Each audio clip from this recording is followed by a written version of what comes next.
Hello and welcome. Today I'm using tinted charcoal in my sketchbook. To lean into the moody colors that came in this pack, I decided to give my spread a background that's equally as moody.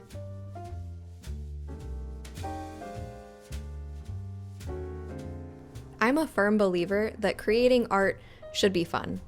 There is a way to make art fun and look really cool if you have the patience and the determination to make it work. All that being said, this is not charcoal paper. This is my sketchbook meant for markers. So this is very smooth paper and it doesn't want to get along with charcoal. Now, I still make some cool art. I promise you. I really like what happens. It's just a matter of being patient with the paper and working with it instead of letting it work against you. Now, this would 100% have been easier if I was using the right paper, but I don't care about easy, I care about the experience, so that's what we're doing. I have never used tinted charcoal before, so I was really excited to get into it.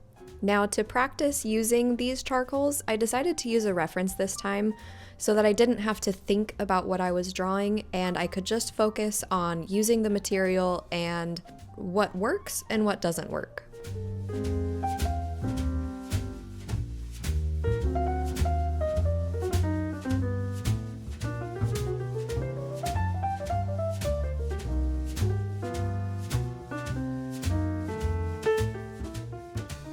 I am using a charcoal pencil to get the blacks in there and also to get the details because the charcoal sticks won't allow for fine details. That's not 100% true. You can definitely get fine details with these as long as you have good erasing capabilities. Unfortunately, I knew that erasing would burnish my page, so I had to limit erasing severely. But you know me, I can never let that stop me from doing something that I'm probably not supposed to do with them.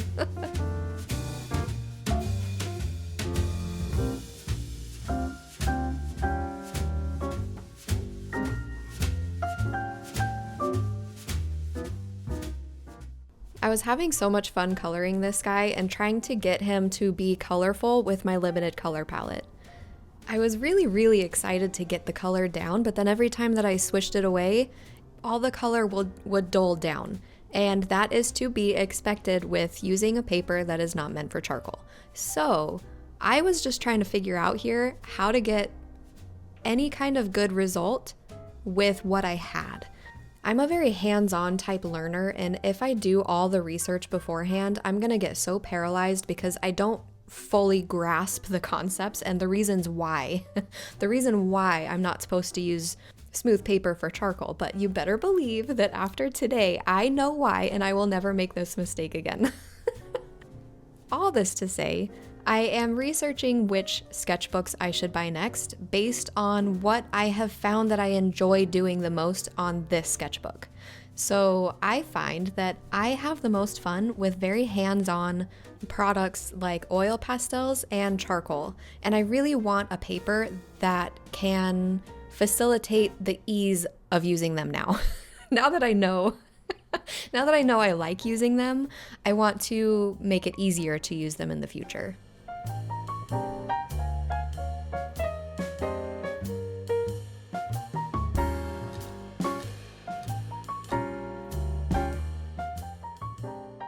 After doing this first drawing, I have learned a lot. I learned in which order I need to do things. I need to save blacks for last so that they stay nice and crisp. And also I need to reduce the amount of layers in which I'm coloring. Because this isn't a charcoal paper where it can handle a lot of layers, I need to get there quickly so that it doesn't burnish out the paper because the eyes burnished 100%. And I move on to this nose, but the whole time that I'm drawing it, I'm thinking, how can I fix the eyes? Anyway, so when I started this spread, I really wanted to draw just a spread full of hands and feet. And then I wanted to start with a foot. And as I did research on looking for a really good reference photo, I quickly realized that I need to change and be more specific with my search terms. So Needless to say, I don't do a foot on this spread, but I do a hand at the very end, and I am so proud of the hand. I might still do some feet on the other side, but I might do that on my own time.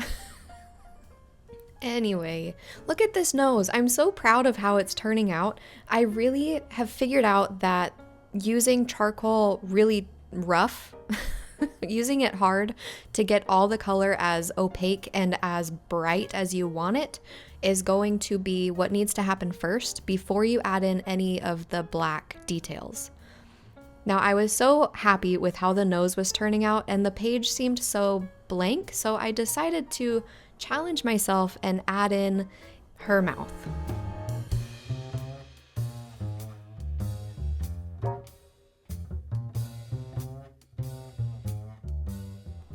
Open, smiling mouths showing their teeth are always going to be the hardest thing that I've ever done.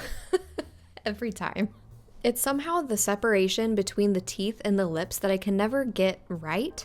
And I think that by darkening up the teeth in the back, it really helps the teeth to fall behind the lips. I thought it would be cool to add in a little bit of blue in contrast to the yellow that's been happening a lot down here. And I've been thinking about how I want to solve this burnishing problem, and I decided at first to do the eyes in pen, which feels so wrong when this is a charcoal spread. But then I realized that the burnishing is actually only happening on the top layer of paper. So I get a knife and I scrape the top layer of paper where I want to go over it with black to get a really, really dark shade. And there we go. I also want this eye to be a little bit brighter white. And then I gotta fix up this other eye. And then I finally feel content with how this guy is turning out.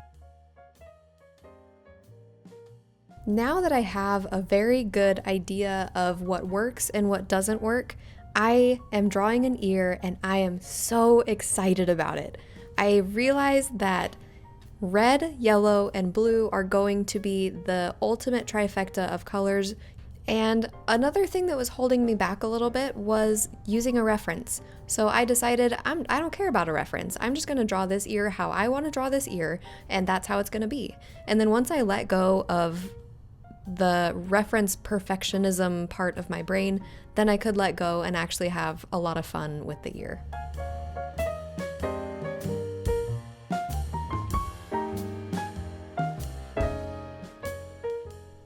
Once the colors were how I wanted them, I brought out my black charcoal pencil and I just went to town on the spots that I knew were going to be in shadow.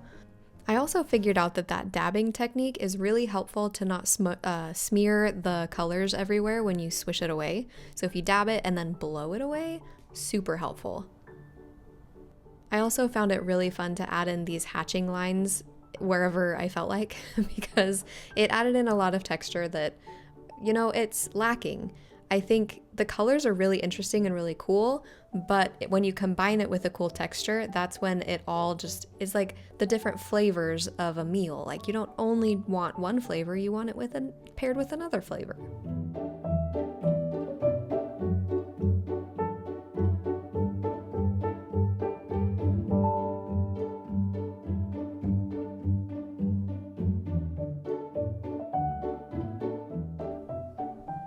And then once I add this blue, it makes me really just want to keep working on the ear and make it even more colorful and more saturated.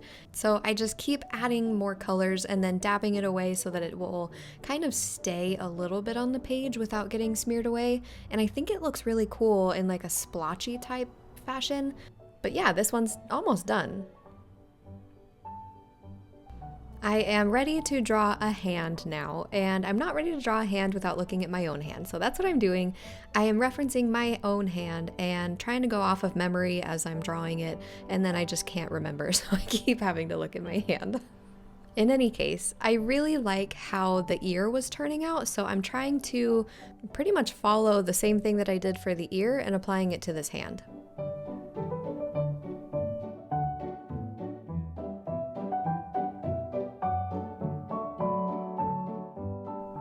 Okay, this is so random, but I can't stop thinking about it. I have been playing Metroid Prime 4 for the last couple days, and it makes me laugh so hard when the NPCs are like talking about oh my gosh, it's Samus, the legendary Samus. And I'm over here just like shooting the walls because I can't shoot the bad guy. It just makes me like try to picture looking at me through their eyes and being like, oh wow, I'm the legend. Dirt.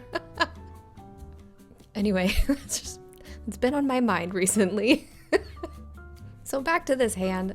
I went back and forth a few layers of doing red, yellow, and blue, and then once I got all the colors exactly like the right opaqueness that I was hoping for, then I went in with the charcoal pencil again and I started to add lines.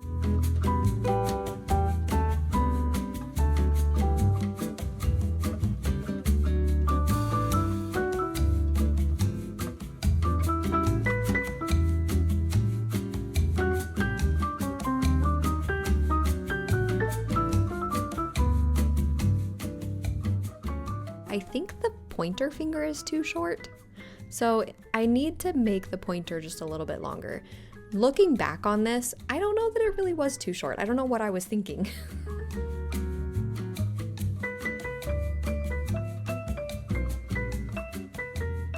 Once the hand is pretty much how I want it to look, then I start going in a little bit heavier with the pencil, and ultimately what I'm doing is trying to add a thicker line where it's in shadow, where it's folding.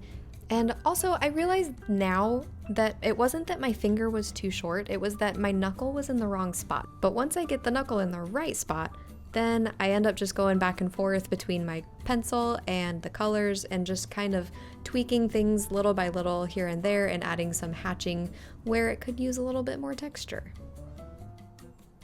This hand ends up looking really cool and I'm so excited about it, and I like it so much that I go back through the drawings and try to make the other drawings look like this hand.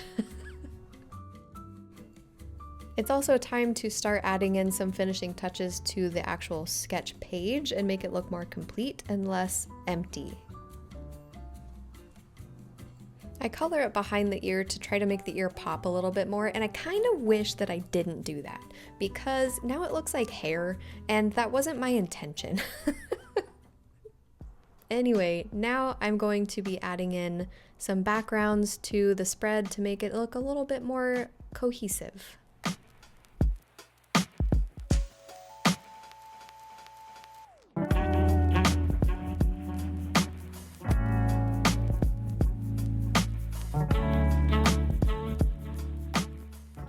Here are the final results of the spread. I just love the colors and how moody it looks. I will probably be using this in the future once I get a better sketchbook for it. But in the meantime, thank you so much for watching and I'll see you in the next one. Toodaloo!